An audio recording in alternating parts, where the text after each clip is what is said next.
A warm welcome friends to our YouTube channel aspiring minds. आज हम लोग biology subject का पहला टॉपिक स्टार्ट करने जा रहे हैं, ह्यूमन ब्लड। ठीक है। इसके बाद जितने भी बायोलॉजी में टॉपिक हैं जो कि आपके C G S C H S L और क्या बोलते हैं S S C C P O में आते हैं, तो उनसे वो सारे टॉपिक आपको यहाँ एस्पायरिंग माइंड्स में हमारे चैनल पर पूरे मिलेंगे।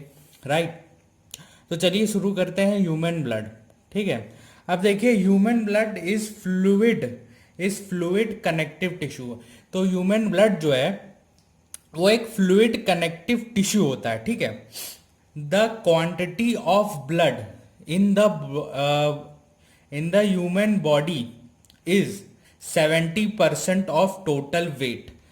तो अब हमारा जो जितना वेट है उसका 7%, 7% ना कि 70, sorry, 7% of the total weight होता है किसी भी ह्यूमन बॉडी का।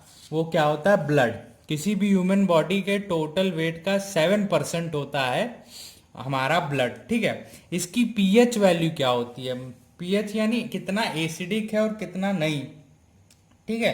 तो इसकी पीएच वैल्यू क्या होती है? 7.4। याद रखिएगा, इंपॉर्टेंट है। इसकी पीएच वैल्यू क्या होती है? 7.4। Now there is an average of 5 to 6 litres of blood in human body. तो एक ह्यूमन बॉडी में एवरेज 5 से 6 लीटर होता है ब्लड। ठीक है। अब आइए ब्लड। देखिए, ब्लड में दो टाइप होते हैं, मतलब ब्लड दो तरह के होते हैं। ठीक, दो चीजें होती है, सॉरी, ब्लड में। Blood contains two things. एक होता है आपका प्लाज्मा और एक होता है ब्लड कार्पसेल्स। ठीक है। तो ब्लड में आपके दो चीजें होती हैं। ठीक है। एक होता है प्लाज्मा और एक होता है ब्लड कार्पसेल्स। ठीक है। ठीक है। ब्लड में दो चीजें होती है। अब देखिए प्लाज्मा क्या होता है। Plasma, it is a liquid part of blood. ठीक है। ये ब्लड का लिक्विड पार्ट है and 60% of blood is plasma.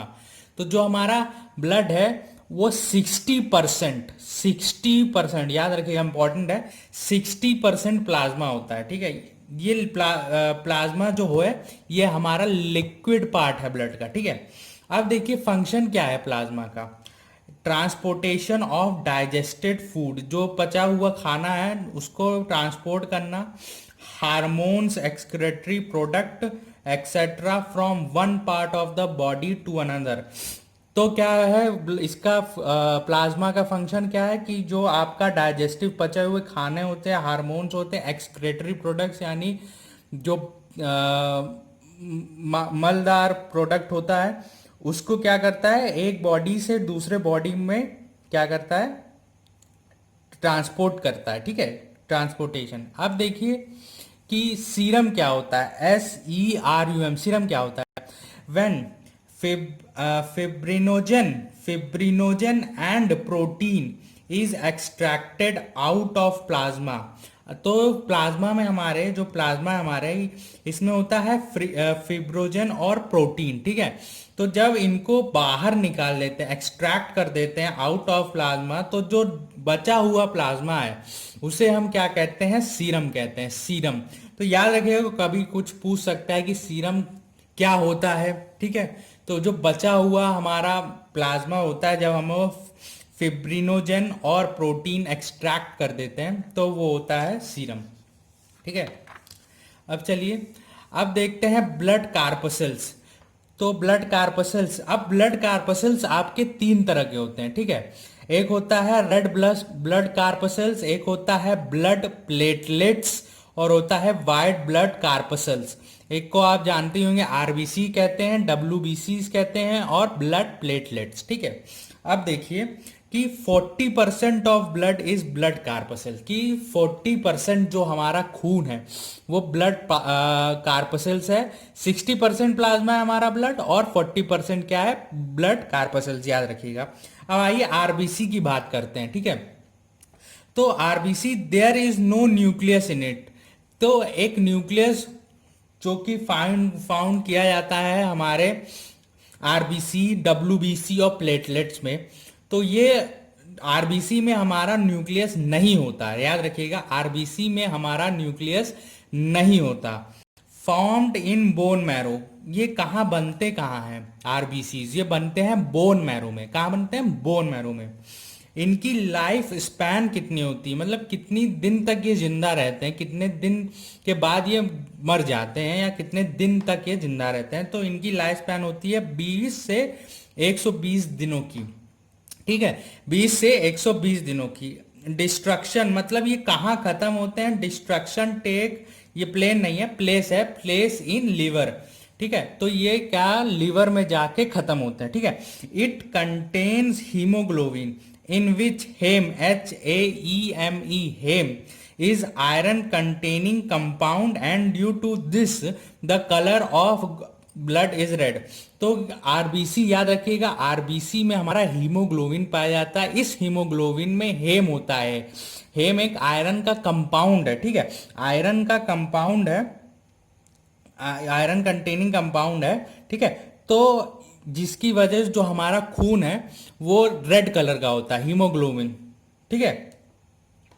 अब देखिए फंक्शन क्या है, याद रखिएगा कि फंक्शन क्या है आरबीसी का। To carry oxygen from lungs to all cells of the body and bring back carbon dioxide. तो जितनी भी ऑक्सीजन होती है हमारी लंग से, वो सारी सेल्स क्या होते हैं कि सेल इज क्या होते हैं, स्मॉलेस्ट सेल से हमारी बॉडीज बनी है, राइट। तो जितनी भी सेल्स हैं, सारी सेल्स को हमारी बॉडी में ये ऑक्सीजन पहुंचाता है और उनसे कार्बन डाइऑक्साइड लेके बैक टू लंग्स आता है। याद रखिएगा आरबीसी का ये फंक्शन होता है। अब एनीमिया, ANAEMIA, एनीमिया एक डिजीज है, is cause due to the deficiency of haemoglobin. तो हीमोग्लोबिन की कमी से एनीमिया होता है, ANAEMIA, एनीमिया डिजीज होता है, याद रखिएगा, ठीक है। तो अब देखिए कि इसका फंक्शन इंपॉर्टेंट है, इसका नोट डाउन कर लीजिएगा। और आपका क्या होता है, प्लाज्मा का फंक्शन क्या होता है, ये ट्रांसपोर्टेशन के लिए होता है, फूड खाना और other parts of the body. ये क्या होता है, ये सेल्स में आपके ऑक्सीजन पहुंचाता है और सेल से कार्बन डाइऑक्साइड लेके लंग्स तक लाता है, राइट। अब देखिए, अब अगला क्या है, डब्ल्यूबीसीज और ल्यूकोसाइट्स कहते हैं। डब्ल्यूबीसीज को और क्या कहते हैं, LECOCYTS, ल्यूकोसाइट्स। ये कहाँ बनते हैं, formed in bone marrow, lymph node and sometimes in liver and spleen. तो ये बनते कहाँ पे हैं, बोन मैरो में, लिम्फ पे, और आपके sometimes in liver and spleen. और आपके आरबीसीज कहाँ बनते थे, आरबीसीज सिर्फ और सिर्फ बोन मैरो में बनते थे, और खत्म डिस्ट्रक्ट कहाँ होते थे, समाप्त कहाँ होते थे, लिवर पे। इनका लाइफ स्पैन कितने दिन तक ये आरबीसीज जिंदा रहते हैं, 2 से 4 दिन तक। 2 से 4 दिन के बाद दोबारा नए आरबीसीज बनने लगते हैं, और वो आपके सॉरी डब्ल्यूबीसीज बनने लगते हैं, डब्ल्यूबीसीज, ठीक है। आरबीसीज कितने, आरबीसीज आपके 20 से 120 दिन तक रहते थे, राइट। तो न्यूक्लियस इसमें प्रेजेंट होता है। न्यूक्लियस याद रखिएगा, पूछता है क्वेश्चन में कि किसमें न्यूक्लियस, पहले तो पूछेगा किसमें न्यूक्लियस नहीं प्रेजेंट होता, आरबीसीज, डब्ल्यूबीसीज, प्लेटलेट्स, ये ऑप्शन देगा। तो याद रखिए आरबीसीज में न्यूक्लियर प्रेजेंट नहीं होता, डब्ल्यूबीसीज में होता है। अब डब्ल्यूबीसीज का फंक्शन पूछ सकता है, the function is to protect the body from disease, ठीक है। फंक्शन इसका क्या है कि बॉडी को प्रोटेक्ट करता है डिजीज से, रोग से, ठीक है। Ratio of RBC to WBC 600:1। तो हर 600 आरबीसी पे एक डब्ल्यूबीसी है, याद रखिएगा, ठीक है, इनका रेशियो। अब देखिए ब्लड प्लेटलेट्स और थ्रोम्बोसाइट्स। ब्लड प्लेटलेट्स को और क्या कहते हैं, थ्रोम्बोसाइट्स, THROMBOCYTS, थ्रोम्बोसाइट्स। इनमें न्यूक्लियस नहीं होता, नो न्यूक्लियस। तो ना आपके आरबीसीज में होता है, ना आपके ब्लड प्लेटलेट्स में न्यूक्लियस होता है, सिर्फ और सिर्फ डब्ल्यूबीसीज में होता है, ठीक है। याद रखिएगा डब्ल्यूबीसीज में होता है, ठीक है, सिर्फ और सिर्फ डब्ल्यूबीसी में न्यूक्लियस होता है, आपके ब्लड प्लेटलेट्स में नहीं होता, ठीक है। अब इनका फॉर्मेशन होता है बोन मैरो में, ये भी बोन मैरो में बनते हैं, आपके आरबीसी भी बोन मैरो में बनते हैं, डब्ल्यूबीसी भी बोन मैरो। इनका लाइफ स्पैन होता है 3 से 5 दिन तक, तो 3 से 5 दिन के बाद ये खत्म हो जाते हैं, ठीक है। अब देखिए फंक्शन क्या है, function is to help in clotting of blood, तो ब्लड को जमा होने, क्लॉटिंग ऑफ ब्लड में जमा होने में मदद करता है, क्लॉटिंग, ठीक है। इन डेंगू फीवर नंबर ऑफ, अगर किसी को डेंगू हो जाता है तो उसमें उसके यानी नंबर ऑफ प्लेटलेट्स बनना कम हो जाते हैं, रिड्यूस हो जाते हैं।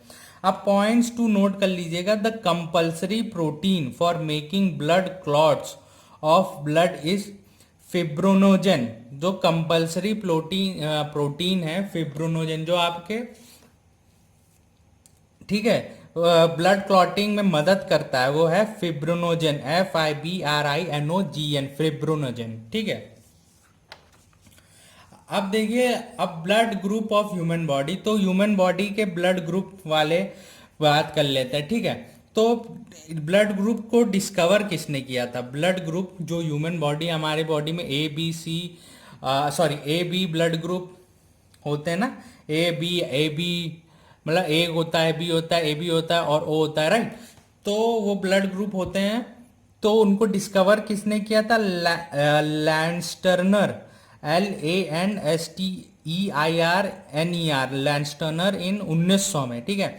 Main reason behind difference in blood of a human is the glycoprotein antigen which is found in RBCs, तो हम जो जो ह्यूमन का किसी का ए होता है, किसी का बी होता है ब्लड ग्रुप, किसी का ए बी होता है, किसी का ओ होता है, तो वो डिफरेंट क्यों होता है ब्लड ग्रुप में, वो इन्हीं ग्लाइकोप्रोटीन एंटीजन की वजह से। एक ग्लाइकोप्रोटीन है जिसका नाम एंटीजन है, जो आरबीसी में पाया जाता है, उनकी वजह से सबका ब्लड ग्रुप अलग अलग होता है, राइट। अब देखिए ब्लड ग्रुप ए, एंटीजन और एंटीबॉडी, एंटीबॉडी इन प्लाज्मा, ठीक है। अब देखिए ब्लड ग्रुप ए जिसका होता है, उसका क्या है कि उसके में खाली एंटीजन ए प्रेजेंट होता है, ठीक है। तो एंटीजन ए और एंटीजन बी, दो तरह के एंटीजन होते हैं, याद रखिएगा। एक होता है आपका एंटीजन ए और एक होता है आपका एंटीजन बी, ठीक है। अगर ब्लड ग्रुप ए में एंटीजन ए प्रेजेंट होता है, ठीक है, और एंटीबॉडी ओनली बी प्रेजेंट होती है, ठीक है। तो अब देखिएगा इसका मतलब क्या होता है कि अगर किसी का ब्लड डिफ्यूजन हुआ, मतलब कि किसी को हमको ब्लड डोनेट करना हो, ठीक है, तो सबसे पहले हम लोग ब्लड ग्रुप देखते हैं ना, मतलब ए वाले का को ए ही ब्लड ग्रुप वाले का ब्लड मिलेगा, ठीक है। तो इसका मतलब ये होता है कि ए ब्लड ग्रुप में अगर एंटीजन है, ए है, और तो उसमें एंटीबॉडी भी होती है, ठीक है। तो यानी वो किसी ऐसा ब्लड ग्रुप का ब्लड नहीं लेगा जिसमें एंटीबॉडी बी ना हो, ठीक है। अगर एंटीबॉडी बी उसमें है तो ही उसे ब्लड मिलेगा, ठीक है। तो देखिएगा ब्लड डिफ्यूजन के समय antigen A and antibody A and antigen B and antibody B can not live together, यानी मतलब कि अगर एंटीजन ए और एंटीबॉडी ए दोनों को हम नहीं मिक्स कर सकते, राइट। अगर हमारे पास ब्लड ग्रुप ए में एंटीजन है तो एंटीबॉडी होनी चाहिए बी, ठीक है। अगर ब्लड ग्रुप बी है, एंटीजन बी है, तो एंटीबॉडी होनी चाहिए ए, ठीक है। और जो ए बी ब्लड ग्रुप में, उसमें दोनों एंटीजन होते हैं, एंटीजन ए एंटीजन बी, दो तरह के एंटीजन होते हैं, antigen A antigen B. Antigen क्या है, एक ग्लाइकोप्रोटीन है, ठीक है, जो कि आरबीसी में पाए जाते हैं, ठीक है। तो अब इसमें जो ए बी ब्लड ग्रुप है जिसमें एंटीजन ए एंटीजन बी है, इनमें जो एंटीबॉडी होती है एब्सेंट, ठीक है। अब जो ब्लड ग्रुप ओ है, उनमें क्या होता है, एंटीजन जो होते हैं वो एब्सेंट होते हैं और बोथ एंटीबॉडी प्रेजेंट होती है, ठीक है। तो अब देखिए क्या कह रहा है कि ब्लड ट्रांसफ्यूजन, जब हम लोग ब्लड ट्रांसफ्यूज करते हैं तो antigen A and antibody A, ठीक है, नहीं साथ में होनी चाहिए, ना ही antigen B and antibody B होनी चाहिए। यही कह रहा है कि antigen A and antibody A and antigen B and antibody B can not live together, एक साथ नहीं रह सकते। ठीक है, अब देखिए ब्लड ग्रुप ओ जो है इज कॉल्ड यूनिवर्सल डोनर, उसे कहते हैं यूनिवर्सल डोनर, ये सबको दे सकता है। क्यों? क्योंकि इसके पास क्या बोलते हैं, दोनों आपकी इसके पास, क्योंकि आपका एंटीजन जो है वो क्या बोलते हैं एब्सेंट होता है। ठीक है, because it does not contain any antigen, इसके पास कोई एंटीजन नहीं हो सकता, इसीलिए जो हमारा ब्लड ग्रुप ओ है उसे कहते हैं यूनिवर्सल डोनर, यानी वो किसी को भी ब्लड दे सकता है। ठीक है, किसी को भी ब्लड दे सकता है। ठीक है, अब ब्लड ग्रुप ए बी जो है इज कॉल्ड यूनिवर्सल रिसेप्टर कहते हैं। क्यों? Because it does not contain any antibody. ठीक है, तो जो ब्लड ग्रुप ए बी है इनमें दोनों एंटीजन होता है और कोई एंटीबॉडी नहीं होती है, तो इसीलिए ये क्या होता है रिसेप्टर होता है, यूनिवर्सल रिसेप्टर, क्योंकि इसमें कोई एंटीबॉडी प्रेजेंट नहीं होती है। तो ये टेबल आप ध्यान रखिएगा। ठीक है, कि और ये याद रखिएगा कि antigen A and antibody A and antigen B antibody B can not live together, कि इनका कॉम्बिनेशन एक साथ नहीं रह सकता। जिस भी पर्सन में ये चला जाएगा, जिस भी पर्सन के ब्लड में ये कॉम्बिनेशन हो जाएगा, वो पर्सन डाई कर जाएगा, मर जाएगा। ठीक है, तो ये पूरी जो टेबल है वो बहुत इंपॉर्टेंट है।